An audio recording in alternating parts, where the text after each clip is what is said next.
Indus valley civilisation यानी सिंधु घाटी सभ्यता विश्व की सबसे प्राचीन और विकसित सभ्यताओं में से एक थी। इसका विकास लगभग 2600 ईसा पूर्व से 1900 ईसा पूर्व के बीच हुआ। इसका विस्तार आज के इंडिया, पाकिस्तान और कुछ भागों में अफगानिस्तान तक फैला हुआ था। इसके प्रमुख नगरों में हड़प्पा, मोहनजोदाड़ो, धोलावीरा और लोथल शामिल थे। यह सभ्यता अपनी उन्नत नगर योजना, जल निकासी व्यवस्था, व्यापारिक प्रणाली और सामाजिक संगठन के लिए प्रसिद्ध था। लेकिन इतनी समृद्ध सभ्यता अचानक नहीं बल्कि धीरे धीरे समाप्त हो गई। इतिहासकारों और पुरातत्वविदों ने इसके पतन के कई कारण बताए हैं। सिंधु घाटी सभ्यता के पतन का सबसे प्रमुख कारण जलवायु परिवर्तन माना जाता है। वैज्ञानिकों के अनुसार लगभग 2000 ईसा पूर्व के आसपास इस क्षेत्र में मानसून कमजोर होने लगा। वर्षा कम होने से खेती प्रभावित हुई। क्योंकि इस सभ्यता की अर्थव्यवस्था कृषि पर आधारित थी, इसलिए खाद्यान्न उत्पादन में कमी आई और लोगों के लिए जीवन कठिन हो गया। सिंधु सभ्यता का विकास नदियों के किनारे हुआ था, विशेष रूप से घग्गर अखरा नदी, जिसे कई विद्वान प्राचीन सरस्वती नदी से जोड़ते हैं, जिसके सूखने या मार्ग बदलने से बड़ी समस्या उत्पन्न हुई। जब नदी का जल स्रोत कम हुआ तो खेती और पेयजल दोनों संकट में आ गए। परिणाम स्वरूप लोगों को नगर छोड़ने पड़े।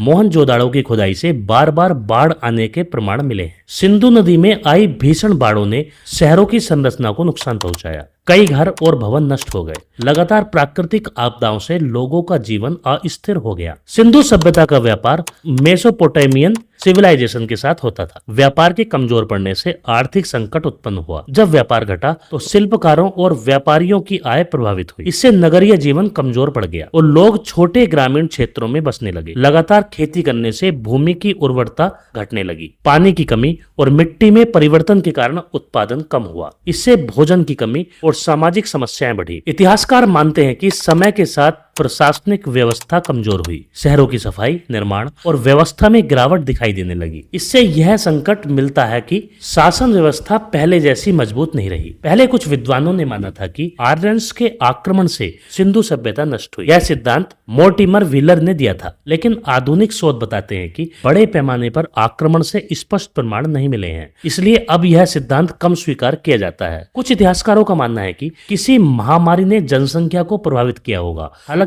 इसके पक्के प्रमाण नहीं मिले हैं, लेकिन यह संभावना पूरी तरह नकारा नहीं जा सकता। सिंधु घाटी सभ्यता पूरी तरह नष्ट नहीं हुई, बल्कि उसका स्वरूप बदल गया। बड़े शहर धीरे धीरे खाली हुए और लोग छोटे गांवों की ओर चले गए। उनकी कई परंपराएं बाद की भारतीय संस्कृति में दिखाई देती हैं, जैसे स्नान की परंपरा, मिट्टी के बर्तन, आभूषण निर्माण और कुछ धार्मिक प्रतीक। सिंधु घाटी सभ्यता का अंत किसी एक कारण से नहीं हुआ। जलवायु परिवर्तन, नदियों का सूखना, बाढ़, आर्थिक संकट और सामाजिक अव्यवस्था, इन सब कारणों ने मिलकर इसे कमजोर किया। यह पतन अचानक नहीं बल्कि कई सदियों में हुआ। आज भी यह सभ्यता मानव इतिहास की महान उपलब्धियों में गिनी जाती है और हमें यह सिखाती है कि प्रकृति और समाज के बीच संतुलन कितना आवश्यक है।